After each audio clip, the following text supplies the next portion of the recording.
progress, with the fastest part of the circuit nudging up to 286 kilometres an hour before you stand on the brakes and go down into the sharp right at Lisboa. Eduardo Mortara was fastest in free practice 1 this morning. That is why he is on the notional pole position for the pre-grid, with over his shoulder there the Porsche of Laurin Heinrich. David Addison and Alan Hyde trackside, looking forward to this second session. It's going to be half an hour. The first one, Alan, had 2 stoppages, not for any serious amount of damage, but because people couldn't get around the Melco hairpin without spinning on exit and blocking the track. Twice we had that problem, didn't we? And we were treated, because normally during free practice we would have the clock continuing to run, but they stopped. They realised these are they're very important cars to have on circuit, so we were able to stop the clock and have the full 30 minutes, if you like. But it wasn't without problems. Now, as you rightly say, we get to see GT3 cars stretching their legs around this circuit. There are places where around the gear circuit at Macau where these cars have got their hands tied behind their backs, but there are also parts of the circuit where they really can just open up, and it is just wonderful to watch. If you didn't see free practice 1, just have a look at this entry. You've seen Eduardo Mortara, you've seen Laurin Heinrich, you've seen Daniel Juncadella, Maro Engel. He's been a former winner of the FIA GT World Cup. There is Ye Yifei, the Chinese driver for Ferrari, and the new 296 GT3, a car that was looking rapid early on, although much of the first session was perhaps who was able to be out on track at the right time. As the road dried, so different people went faster. The next Ferrari of Daniel Serra, whose father, of course, was a Grand Prix racer for a time in the early 1980s, Chico Serra. Porsche factory driver Lawrence Vanthoor in the Tsingtao beer-backed car. He's raced in the Macau Grand Prix in Formula 3. He's been a winner of the FIA GT World Cup. And Luca Engschler here in the family-run Lamborghini, winner of the Gold Cup in GT World Challenge Europe Sprint Cup this year. Very, very promising GT racer, and taking on these factory-paid pros. Another of them from BMW, Augusto Farfus, another winner here in the past of FIA GT World Cup. Sheldon van der Linde's BMW, the WRT run car, with the spectacular colour scheme on the side of it. It's a mighty livery, isn't it? Yeah. And Sheldon van der Linde, certainly one to watch, as also is there Alessio Picariello, the Porsche peddler, the Belgian driver, who's done most of his racing in this region. Isn't really that well known in Europe, but it's a shame because he's very, very quick. And Raffaele Marciello, last year's winner, it was in a Mercedes AMG. Now he is a BMW factory driver, and all the BMWs seem to struggle just a little bit in the earlier session. They did, yeah. We would expect a quicker lap from Raffaele. We were waiting for it throughout the session. We were saying, is it going to be now? Is it going to be now? Never came. Didn't come for any of the BMWs. So let's see what happens in free practice 2 when we've got drier conditions. In fact, the last time we had rain today was that little shower that we had right at the end of their session. Antonio Fuoco, winner at Le Mans this year, making his Macau debut. That's not bad to have on your CV, is it? Absolutely. And a very, very good driver is Antonio Fuoco. He's, as soon as he came into GT racing, was bang on the money, as you might expect from somebody who was successful also in single-seaters. There is Dries van Thoor's BMW, so brother of Lawrence that you saw earlier on. Ralph Aaron's Mercedes AMG in the background. So, session not far away from getting underway, and although the cars will use, of course, the pit lane, it's the garages to the FR cars as the Grand Prix entry, so they have their own garages, but they will come from that pre-grid onto the circuit. So Eduardo Mortara, who knows this place like the back of his hand, winner in F3, winner in GT, green flag waved, he sets off, he leads the queue of cars, but he's a relative newbie to the Lamborghini ranks. So we'll see what happens. It's maybe going to be a completely different story. We mentioned the BMWs in the first free practice session weren't quite where we would expect. Maybe in these conditions they're going to be much more up towards the front where you would expect them to be. And as Dries van Thoor trickles his way out of the assembly area, the rest of the field, and what a mouth-watering display this is, with one-off liveries for this event every year. It's the unveiling, really, of the GT3 cars for the FIA GT World Cup, the Macau GT Cup, that I look forward to so much. When the pictures start trickling through, cars being unveiled in the paddock and around the city of Macau over the course of the week building up to this event. It's always something to absolutely savour. Yeah, there's almost an unofficial competition now for the best livery amongst the manufacturers, because here, although, yes, many of the names are familiar from other GT categories, this really is the ultimate pro driver shootout. You've got the best of the world coming together to tame the streets of Macau, including there, number 51, the Ferrari of Daniel Serra, the Brazilian driver. So 2 red flags in the earlier session. Hopefully now the road is dry, we can get through without drama, but the real interest now is going to be to see which is the best brand around here with a track surface better than it's been all day. In the conditions earlier on, Mortara was very, very impressive, wasn't he? Yeah. Lap after lap after lap, he was top of the times and further consolidating the dominance at the front. And that was in wet conditions, getting wetter conditions towards the end. Let's see what happens now. It's a little bit dry, but the Lamborghini earlier on looked very, very impressive. So they thread their way around Donna Maria on this, the outlap from pit lane, down towards the Macau hairpin. This area, the area that David was saying was such a sticking point earlier on. Twice it caused the session to be halted. One car just gets it wrong, coming out a little bit too quick on the power, or a bit too much of the power coming out of the corner, and ends up blocking the road on the exit. No other option. You've got to get the car turned around. None of the field can get through, so that was the reason for 2 of the stoppages earlier on. Now it might well be a very different story, because they can use these cars to the extreme, and you can be absolutely sure the drivers would have been rubbing their hands with glee when they were looking at the last session on track, thinking this could be dry. We could be going out on the dry.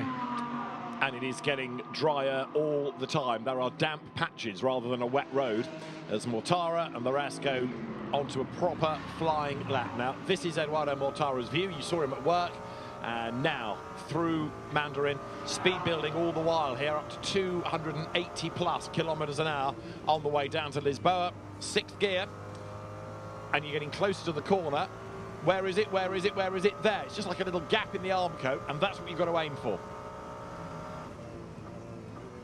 Now the run up through San Francisco, and the steep climb up San Francisco Hill that seems to go on and on, because you're still climbing, and you're still climbing, and you're still climbing, and then eventually it kind of plateaus, but not for long. Now there's a little bit of a climb, then a drop. Mortara grabs a gear.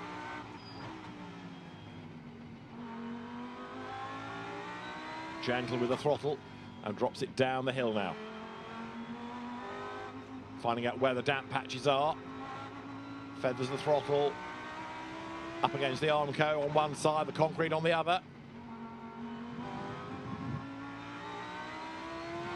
And the run down towards Moorish and then up to Police. One sharp right. Short straight. Here's the other. Another desperately narrow corner. So tight on the exit there. And you just can't see where the corner is. You can see the barrier, but you're aiming really through the eye of a needle. Now it opens up a little bit. This is the Donna Maria left-hander. Still climbing again, note. Over the brow, Macau hairpin. You cannot see where you're going in terms of the next part of the track until now. Out the corner, complete hairpin. Speed building, keeping off the wall here, because very shortly the road is going to get much, much wider. Coming through Fisherman's Bend. Set the car up for this, and then the 4th gear, R-bend at the end of the lap. Running out wide. Mortara moves across slightly back to the racing line, and then sets the car up now down into 4th gear, going to R-bend up towards the timing line.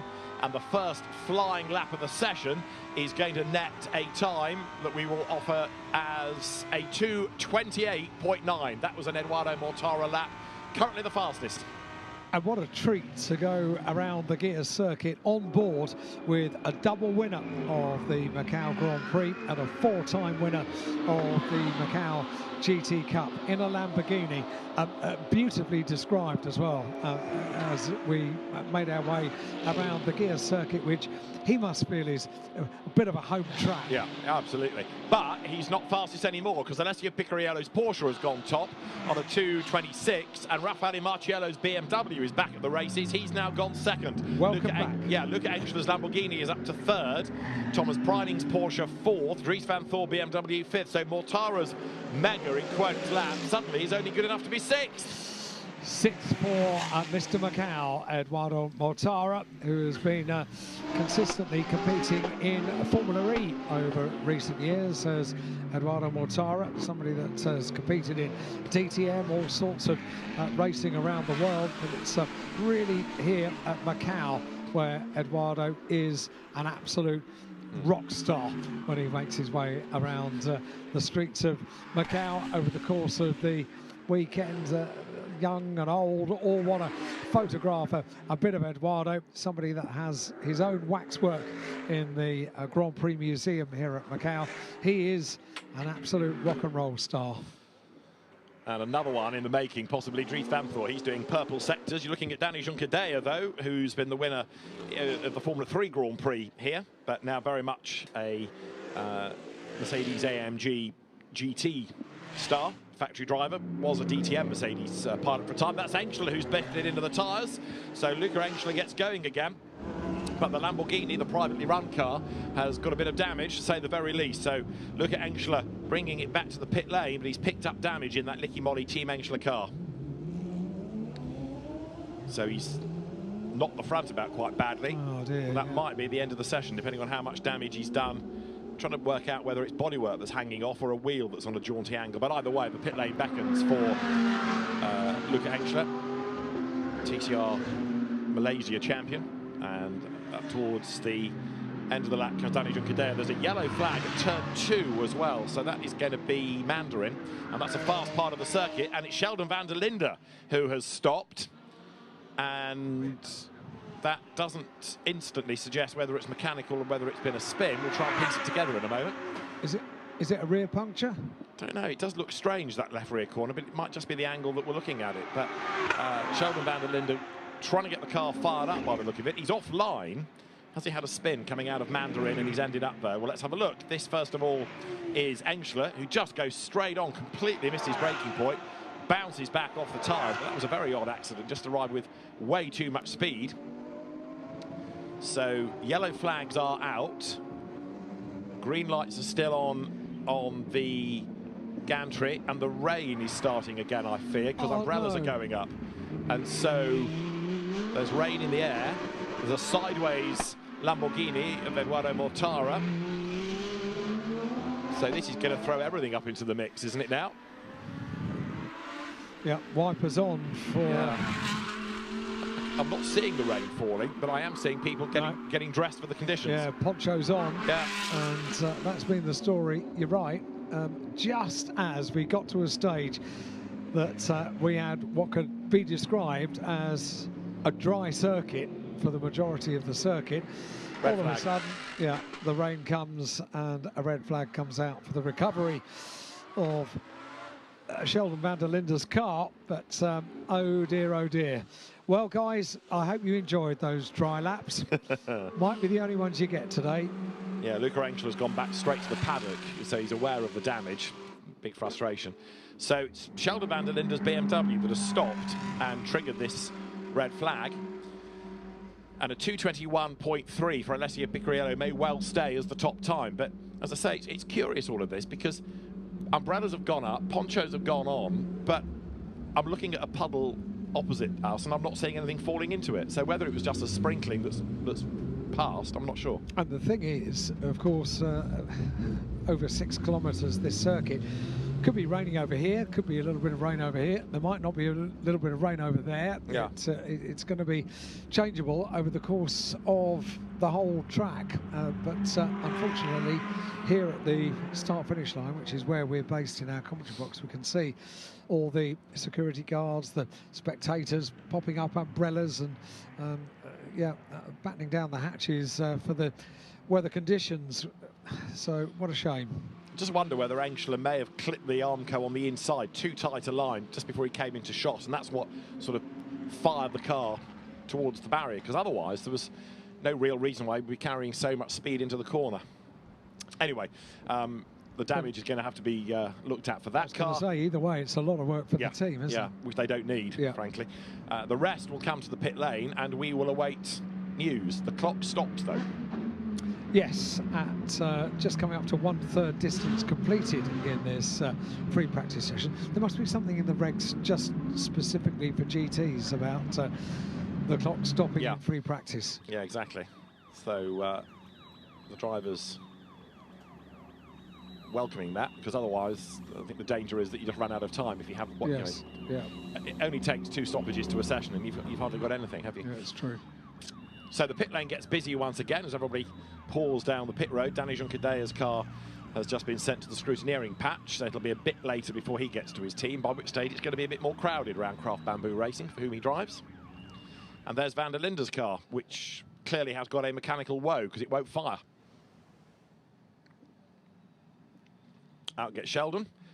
The hook is there, ready to winch up the car, but if they put that behind the barrier, of course, that's his session done. He's not going to be able to get back, so the team won't be able to try and breathe life into the car again.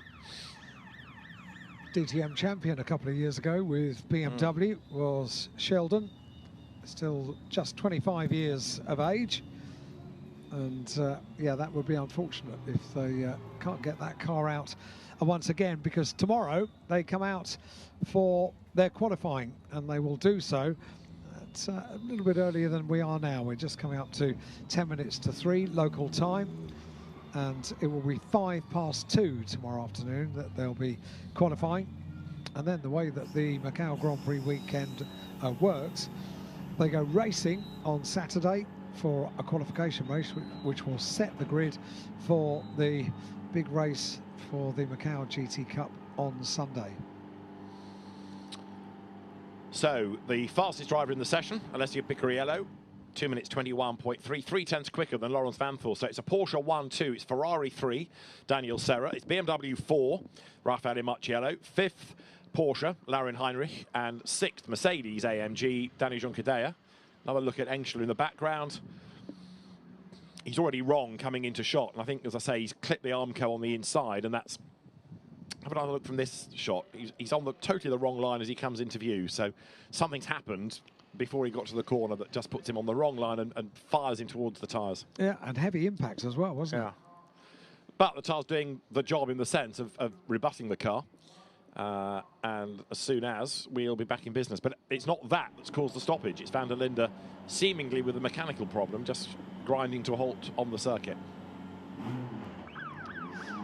Pretty short call to get the session back underway. The prediction coming up on screen here, just a couple of minutes away. So at 2:50 local time, we'll get the session back underway for the remaining 2/3. Here we go. And oh, it was quite a whack into the Armco for Van der Linde coming out of Mandarin. So he didn't spin, but he ran wide. And you were right to say the back of the car looked odd because he has damaged it.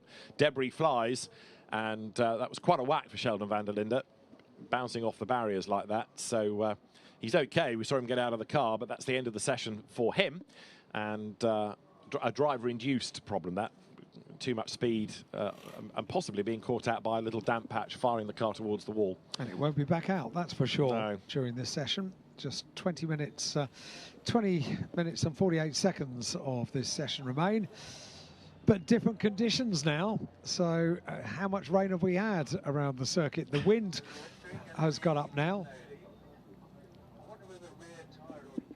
So whether or not the conditions are going to be markedly different, we'll wait and see. As I say, the amount of rainfall over here, despite the umbrellas being up, is absolutely negligible.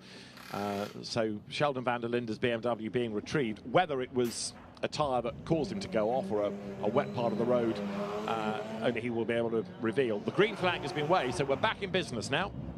Take two.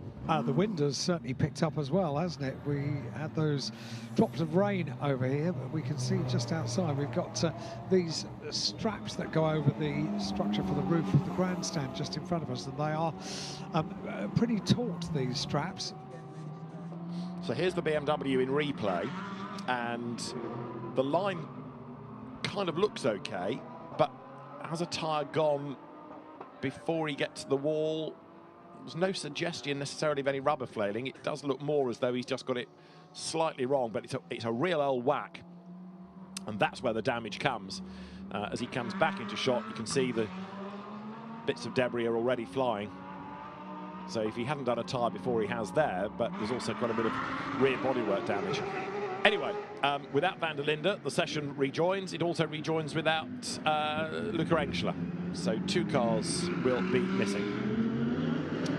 However, one of the stories so far during this session, when the circuit was dry, was that we've seen BMWs are more on the pace than they were this morning. Raffaele Marciello currently in 4th position in this second free practice session of the day, into the second third. The really very striking Porsche of Thomas Preining. It's more purple than the most purple thing you've ever seen in your life. It's it's utterly beautiful, that car. Yeah, that's the colours that Kevin Estre carried last year. Thomas Preining, another of the Porsche guns, and the car from the Origin Motorsport team. So Alessio Picariello, currently the fastest for absolute racing. But it's going to be a lap or 2 before we start to see whether that time is going to be threatened. But as I say, I don't really think the weather has changed all that much over here. Yeah, it's interesting, you know, because some cars have got windscreen wipers going, some haven't. So it's, I think it is different conditions on different parts of the circuit. It's almost psychological rain, isn't it? Yeah, I think you're right.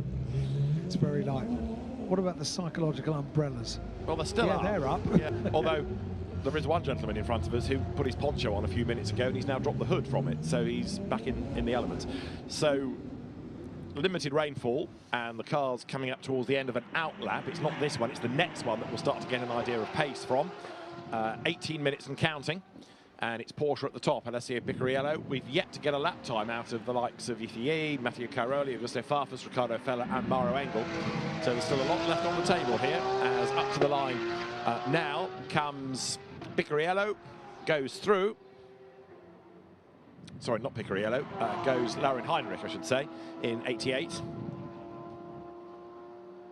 So for the Schumacher CLRT team, the CLRT bit being Comme-Lenegar Racing Team, Comme-Lenegar, former Blancpain Endurance Series champion for McLaren a good few years ago, but very rapid driver himself, now operating this team that runs all sorts of different brands across all sorts of different championships, but has been a massively successful season for the new team. It's getting to the end of its first year, and there, oh so nearly, getting it all wrong down at Lisboa was Laurin Heinrich, just a little bit too late on the brakes, a bit too deep into the corner, but was able to nurse it round without drama. Quite a few heading back into the pit lane though, I notice. So Laurin Heinrich staying out there and exploring now if the track surface has changed much. You can see on this part of the circuit, people in wet weather gear. So it does give the impression that it's got damper out there. Certainly no one changed tyres as far as I saw down in pit lane, did they? Don't think so. I don't think so, no. Whoop, big twitch there for Heinrich. So still on the slick, the yellow sidewall tyre as they're down the hill, heads the Porsche. So Laurin Heinrich, he's done 2 sectors and neither are quicker. So it's a rather more gentle approach. Dries Van Voor coming into the pit lane. But yeah, the fickle weather today has really been the talking point. It's made mayhem of the motorbike timetable, and potentially will do tomorrow as well. But here the Porsche heading up the hill on a circuit that I think has gone back to, at certain parts at least, being neither wet nor dry. It's that awful in-between stage. the weather forecast, I'm afraid, is I just had a little check, is still the same as it has been all week, that today and tomorrow are going to have fairly similar weather conditions. So right. Wet tomorrow, and then a dry weekend, a sunny and dry weekend for the capacity crowds that every year we enjoy here at Macau. Traditionally on day one and day two, there are not only huge amount of fans that fill up the grandstands, but also school trips, and the great joy that that brings for youngsters that are going to school in Macau. It's a big annual event, this Macau Grand Prix week, if you like, and there's all the build up to the event as well as the actual event, and school trips are in abundance over the course of today and tomorrow. Wish we would have school days like that when I went to school. Yeah, but it's a bit of a schlep to Macau from the UK just for a school trip. The coach bill, it's astronomical, you know. So, as you look at Laurin Heinrich pressing on, that last lap was a 2:42, 20 seconds down on what he'd done before the stoppage. But this looks a bit more committed, doesn't it? A little bit more pacey as he comes down towards Lisboa. Accelerates up the hill. Still quite wet offline, isn't it? And again, there are different parts of the circuit that are retaining the water better, if that's the right way of describing it, than others. So still there are wetter sections around the circuit. Christopher Haase has just pitted in his Audi, and Laurin Heinrich continues. Adley Fong, incidentally, has just done a personal best in the first sector. Oh, I was waiting for some euphoria about his livery. What, Kuromi? That's the word. If you'd like me to talk about that, I'm very happy to. We'll try and find the Audi for you. Number 10 Audi of Adley Fong, and then you can wax lyrical. It's just cool. We were talking about the school kids that come along to this event, and it's such a popular. Hello Kitty is the broad genre, and Kuromi is just one new character from Hello Kitty. No stop. Just relentless. On Adelaide's car this weekend, and it's superb. Rabbits. It's not. It is a rabbit. Yes. It's grown, man. Yeah. There it is in the middle of the road for you. The rabbit has burrowed itself towards the barriers there. Adley Fong has spun and has blocked the circuit, and although I don't think it's quite as badly damaged as last year's effort, there is some damage at the front of the car. He's trying to get it out of the way. The circuit is almost blocked. Come on, Adley, please get the car going, then we don't have to have a red flag. But he has damaged the front. There's a gap there for Dries van Voort to get through. The Lamborghini has been rather hemmed in there on the other side of the road, though. Yeah. You and your rabbit. Look at it. Oh, no. It's got going again. Good. You see? So it's an evil rabbit. It doesn't stop the session. It just sort of teases you and then says, it's all right, you can carry on playing. But the thing is, Hello Kitty and all the various characters is a huge global phenomenon, right? Okay. Think how hard Adley and the team have worked to secure that sponsorship on the car over the course of this weekend. They've worked jolly hard. Do you want to see the T-shirt? I'd rather punch my own face. It's limping back to the pit lane. The damage is evident on the right front corner, and the good news is it's drivable, but I rather fear that it's going to lose a big chunk of the remaining 12 minutes whilst the repairs are effected. Afraid so, but such is the support that car will have over the course of this weekend. Make no mistake, the team will be working very hard. And almost irrelevant of the result is, as you say, quite rightly, the great popularity around that. The fact that people come from Hong Kong and from China to come to the circuit for the exclusive merchandise. They don't even come into the circuit, they just come and buy and go back home. And this might explain what happened to Kuromi. It's wrong coming into view, and Adley Fong headbutts the barrier, and it sort of grinds its way to a halt, and those behind came perilously close to T-boning the Audi, but thankfully the road cleared and we got through that without an interruption at all. Yeah, last year the unfortunate end for Adley Fong's weekend was a lot more costly, wasn't it? Yeah. And that is a very, very rare thing, isn't it? Yeah. A mistake for Mauro Engel. But Not usual. Carries on as though nothing had happened. Instantly spin turns the car, rejoins.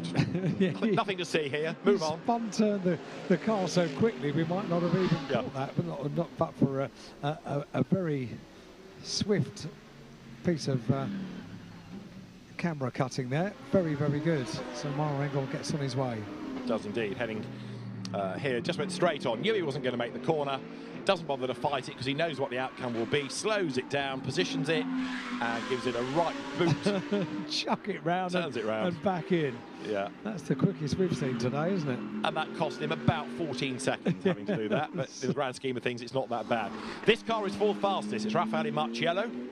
And although the car has the token mirror, much of the view of what goes on behind all comes out of that television screen, look.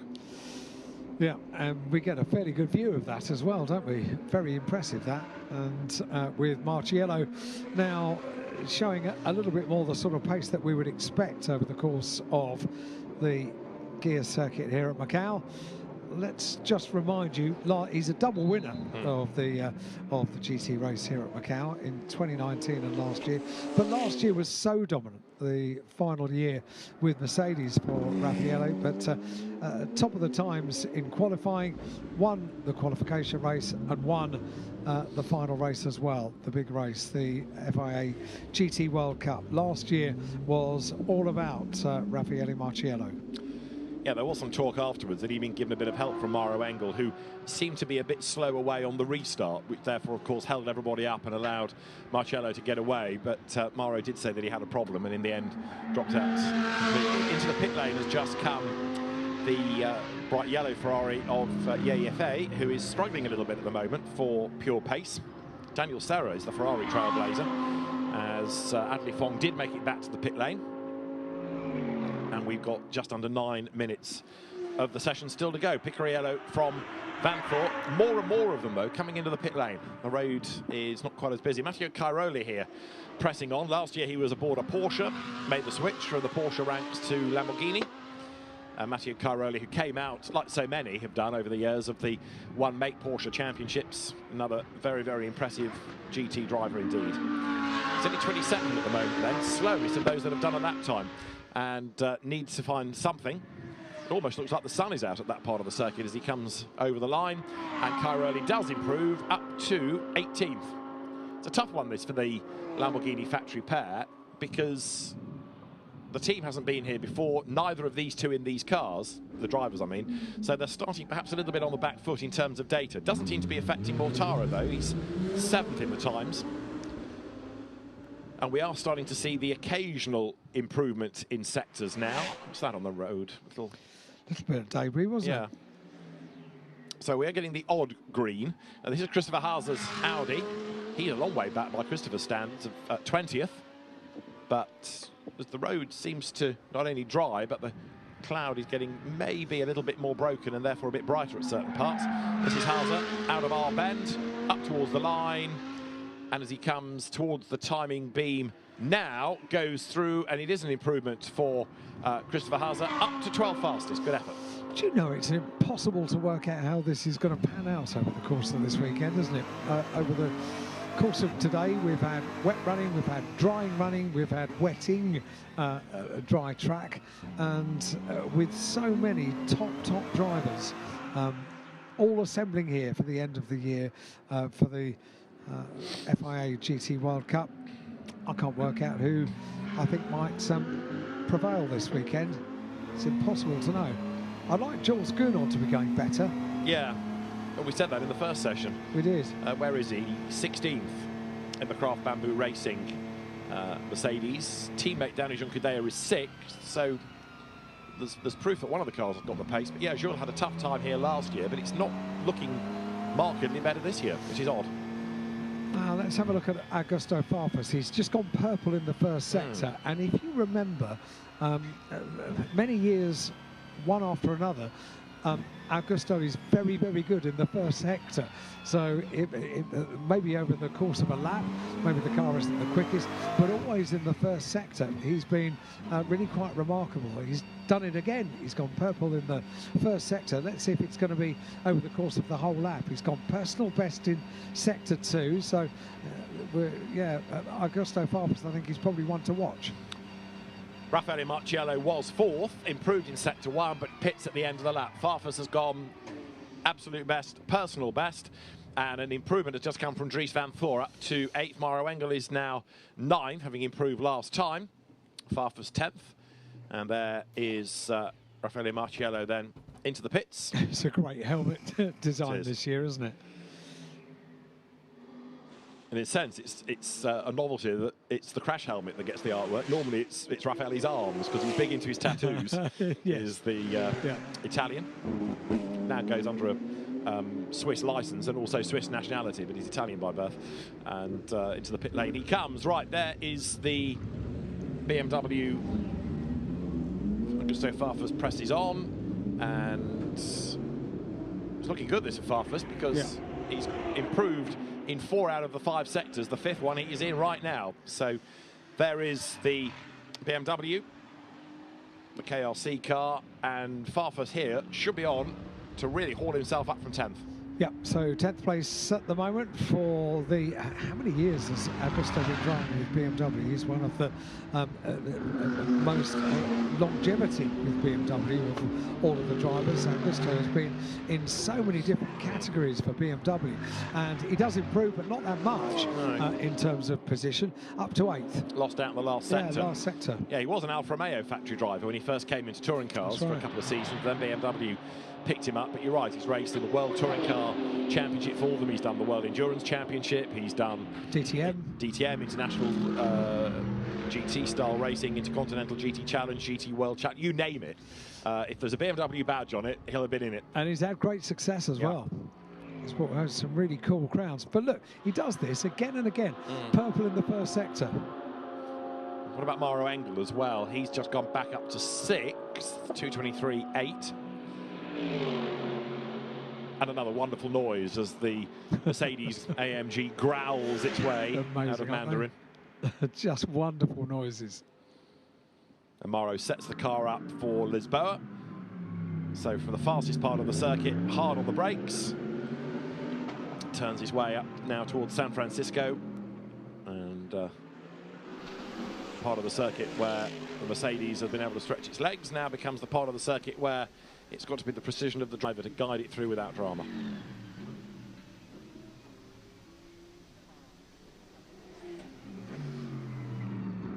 So Engel back on the loud pedal.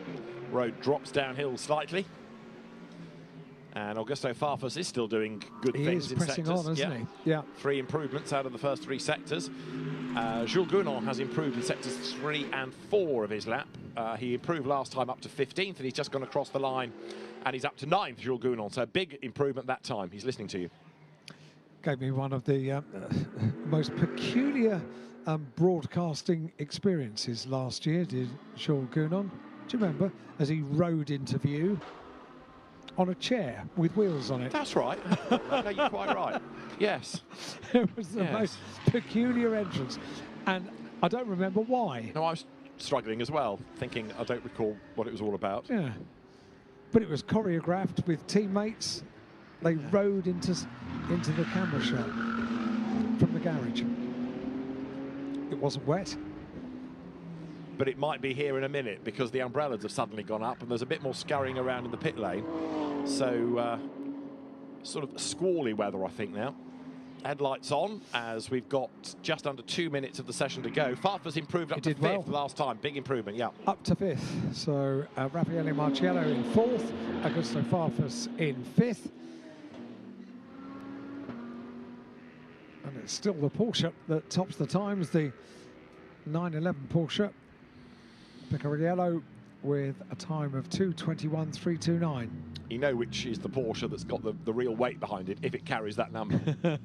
Of all the Porsches that, for marketing purposes, ought to be winning, it's 911. Yeah. Right, rain on the windscreen for Yiffy here. So the drizzle has started again, and this is going to make life really difficult. A minute to go, just over a minute to go. Yiffy closing on the traffic. And that's Engel again. And where is he? Is that on the track? That doesn't look like an escape road to me. I'm not sure where that might be. So Mauro Engel has gone off the road and has got going now That was at pit in. Pit entry. Yeah.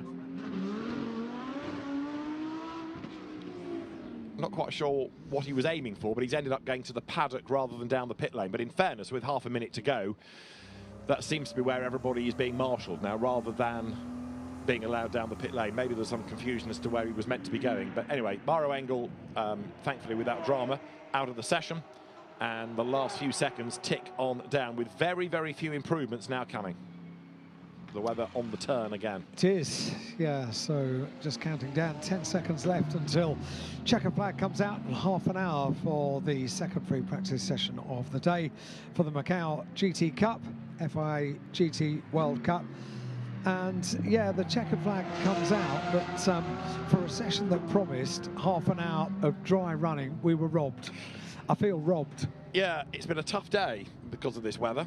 And the teams will be equally frustrated because what they want to achieve from their run plan just isn't being achievable as part of the stoppages, and then the change of weather and the track surface affect things as well. The last few cars accelerate to take the flag,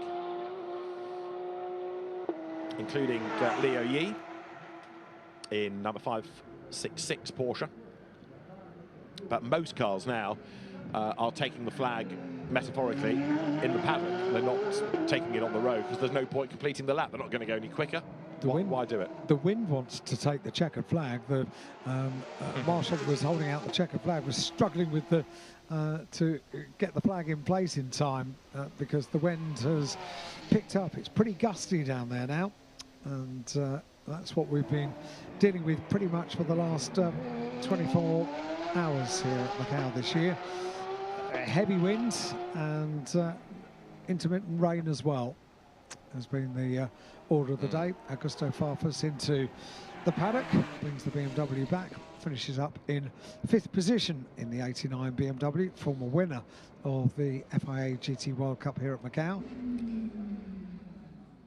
But Alessio Picariello, really good effort that in the Porsche to be 3/10 up on everybody else. And Alessio Picariello, I think I said at the start of the session, is somebody that's done most of his racing in this region, but has been a winner of the GT class within the European Le Mans Series twice over. He's won the Audi R8 LMS Cup as well, going back to 2017. Leo Yi still really charging on in the Porsche here, but getting perilously close to disaster though, coming out of Donna Maria.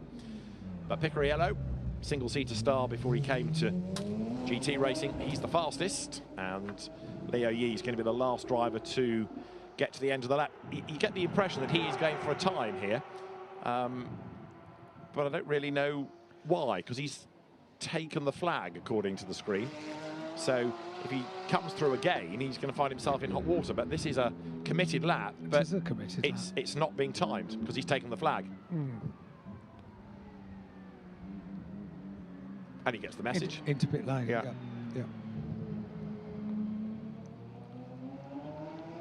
Whether that's a deliberate ploy to come back after, if you like, a proper push lap, see there's some tyre data, could well be, so that with the tyres properly warm rather than having cooled on an in lap. Quick, bring it back now. Yeah, they can get the temperature, get the data that they want. Yeah, good point. But Leo Yi ends up 19th, and Alessio Picariello tops the times. Mighty effort, 0.3 of a second up on Lawrence Vanthoor, and Daniel Serra is third. Raffaele Marciello, 4th quickest, ahead of Augusto Farfus. Laurin Heinrich, 6th. Mauro Engel, 7th from Danny Junqueira, and then Thomas Preining.